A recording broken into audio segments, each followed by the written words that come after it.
Ciao ragazzi da Vittorio, mi avete chiesto di commentare la notizia di Simeone vicino alla Lazio e quindi faccio questo video. Ma prima, se sei un tifoso della Lazio, questo è il canale giusto per te perché ogni giorno caricherò un nuovo video sulla prima squadra della capitale. Quindi clicca il bottone iscriviti e la campanella in modo tale che riceverai la notifica ogni volta che caricheremo un nuovo video. Prima di parlare di Simeone però permettetemi di fare un grande in bocca al lupo, un abbraccio a Claudia Nangolan e Sinisa Mihajlovic perché purtroppo qua non si parla di calcio, stanno combattendo la battaglia più importante. Purtroppo tumore per la moglie di Nangolan, una malattia non precisata per Sinisa Mihajlovic. Ovviamente siamo vicini, pregheremo per loro e speriamo che supereranno questa battaglia che è quella più importante piuttosto che le partite di calcio.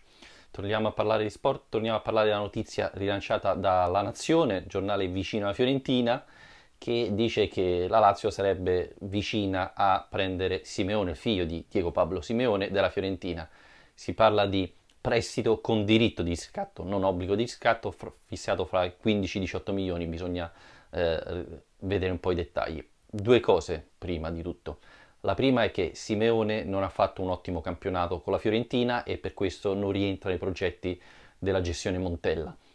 Secondo, Simeone è stato associato spesso alla Lazio nel passato, vuoi soprattutto per il rapporto famiglia Simeone-Lazio. Questo però mi sembra l'anno in cui ci sia meno bisogno di Simeone. E vi spiego perché. Simeone è venuto dal Genova dove aveva fatto bene, il primo anno a Firenze aveva fatto bene, quest'anno non ha fatto benissimo, infatti non rientra nel progetto della Fiorentina. Secondo, la Lazio, tenendo Caicedo, non credo ci sia spazio per un altro attaccante. Io lo spero che la Lazio vada a prendere un vice Immobile, però vista le idee di Inzaghi credo che per lui Caicedo sia l'alternativa a Ciro Immobile, quindi prendere un Simeone adesso vedo poco spazio per lui per giocare e quindi sono un po' perplesso. L'operazione prestito con diritto di riscatto ovviamente permetterebbe alla Lazio di prendere il giocatore senza pagarlo e poi l'anno prossimo vedere come vanno le cose e riscattarlo, però la Lazio non ha mai comprato una riserva e Simeone dovrebbe essere la riserva di Ciro Immobile, pagandola così tanto dubito che 15-18 milioni sia una spesa che la Lazio farebbe per una riserva.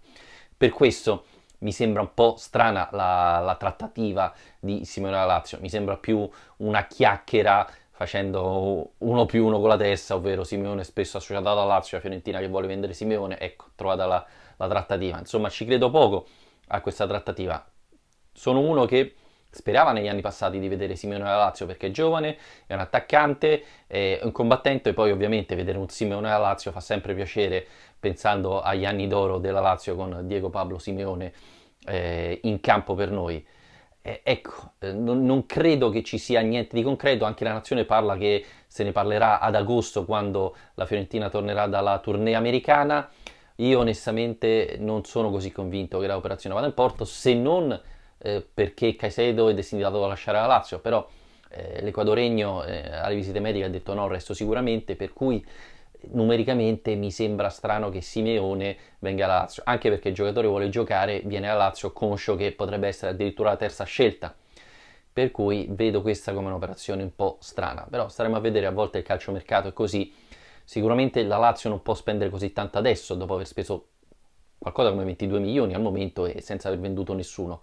Prestito con diritto di riscatto ovviamente posticipa il pagamento all'anno prossimo, però comunque non so, magari ecco la Lazio prende il giocatore in prestito, vede come vanno le cose e poi l'anno prossimo lo riconsegna a Fiorentina senza esercitare la clausola. Poi se magari Simeone invece esplode, allora la Lazio ha in mano un giocatore che forse vale di più di quanto pagato, anche se ripeto quest'anno nella Fiorentina ha fatto benissimo. E voi che ne dite dell'operazione? Scrivetelo qua sotto nei commenti. Ciao!